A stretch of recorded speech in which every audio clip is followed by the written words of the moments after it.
Well, praise the Lord.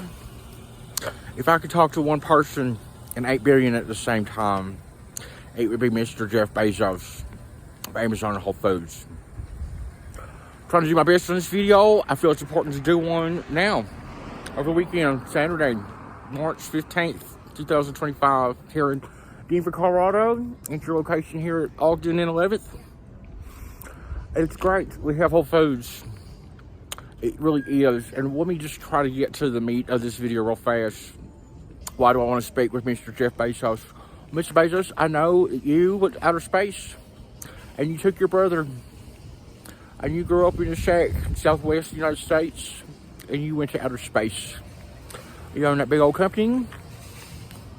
And here is the issue here. I got my monster. I went over to 7-Eleven. I might be talking to 7-Eleven's CEO too. Jeff, I don't know if you're still the CEO, but you're basically still in charge. And here is what I want to say. Is there's a situation where I helped someone, a 24-year-old with ADHD and special needs, come from a broken, collapsed family, was homeless for a long time. I helped him defeat homelessness on New Year's Eve, and it happened, part of it kind of happened here at Whole Foods. I had a meeting with my landlord right here in the cafeteria area, and Terry is his name. He was with me. He had nowhere else to go. He was dropped off at my place as someone else was going to work. And I had to do the best. Because he said, Nathan, I don't know how it works. He doesn't even have a phone. No money, no ID. I don't know how this kid stays alive, but he never stops trying. And he's back again after I helped him defeat homelessness. Now that happened specifically at the King Soopers Kroger parking lot. Right down here at 9th and Downing. We just a little hop, skip, and jump away from that store where the situation with me and Kroger could be better. I think Kroger and King Soopers wants to be the best, and I did another video in the description on the introduction to that team. I am now talking to Whole Foods communications team, and really what I'm trying to get at is Terry defeated homelessness. He was somebody that I know in 2023. Met him, ran into him, and he said, Nathan, I need help getting to the bus stop and getting to see my father who came in from Nebraska, the hotel, and he needs to see me right now. I took that man with my 2 bus tickets and all of my snap and brought the phone charger, and we got to that hotel. 10 minutes before we arrived, that man, the father, had left, deserted his homeless son with so many needs. It was so heartbreaking, emotionally powerful, and we were deserted by the father. You know, I was the one taking, I had just met this kid. I was just like, I'm bringing you your son. I just met him. I was staying in another friend's. When I ran into him, his friend went to work. He said, Nathan, I need help. What has happened since? And can you tell? Can you tell I was at a 16 times greater likelihood of death for an entire year? All homeless across this nation, from Atlanta to San Francisco, to most everyone here. I'm just a guy doing a YouTube video. But Terry just came back to me again and again and again. He defeated homelessness through an organization called Willpower. And I don't know what the problem specifically is, but he keeps getting discharged from Denver Health Hospital and coming right over to my place. Unannounced, unexpectedly, I have no warning, and there's been times I've turned him away. The last time was yesterday, Friday afternoon, about 5:30 in the evening, when the case managers and case workers and the crisis assistance people and all of that with this nonprofit homelessness world, they've gone home to enjoy their weekends.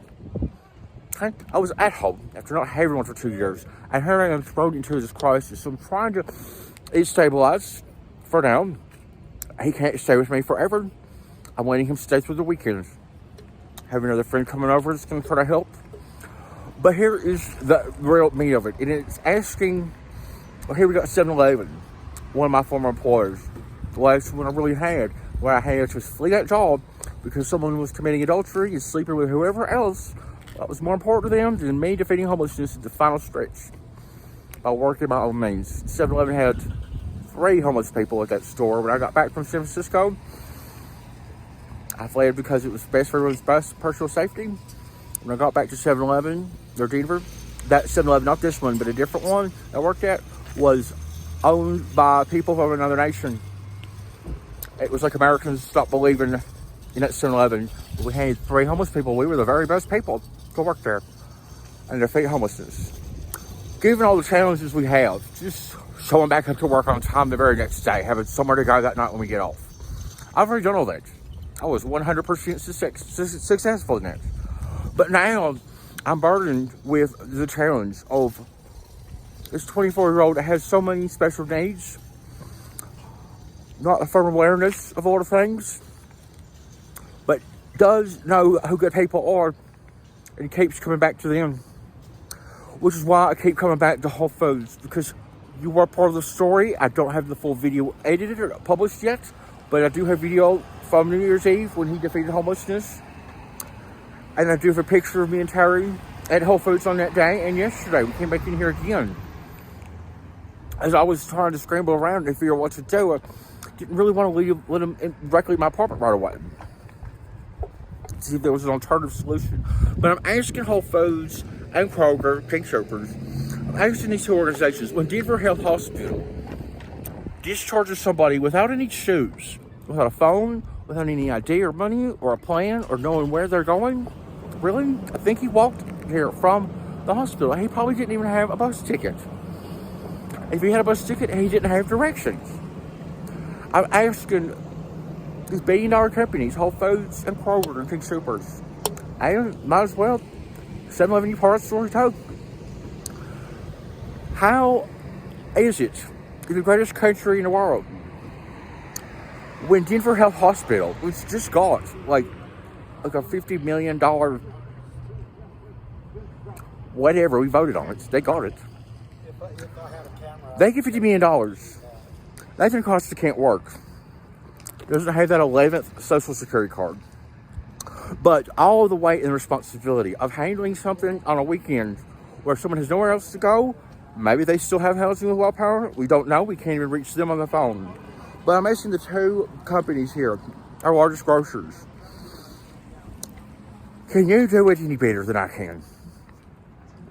With Denver Health Hospital, when it is acceptable to them to just let him go with no shoes, and it's still winter, how is that achievable? And you should know, link to descriptions of video where the same hospital system discharged me to Starbucks when I was admitted and brought in by 2 police officers for suicide while homeless after getting robbed while doing a job and then getting robbed again by the homeless shelter itself, the 48th Street permanent bed facility, where you have to meet requirements and do due diligence to get in. I did all that. I was there for bed checks, and they apprehended all of my prescriptions, all of my personal property. I was left with nothing but a pair of flip-flops, gym shorts, phone charger, and t-shirt. And they took me to Starbucks. That was acceptable to them. How does this keep happening? So I'm asking Whole Foods, the communications team, you are the primary audience of this video, but everyone is too, as well. What am I supposed to do? I can't get in touch with the organization that he defeated homelessness with. Anything else I had going on this weekend? What I planned to do this weekend was get my financial documents together, my statements from Chime Bank, Cash App, Venmo, and PayPal.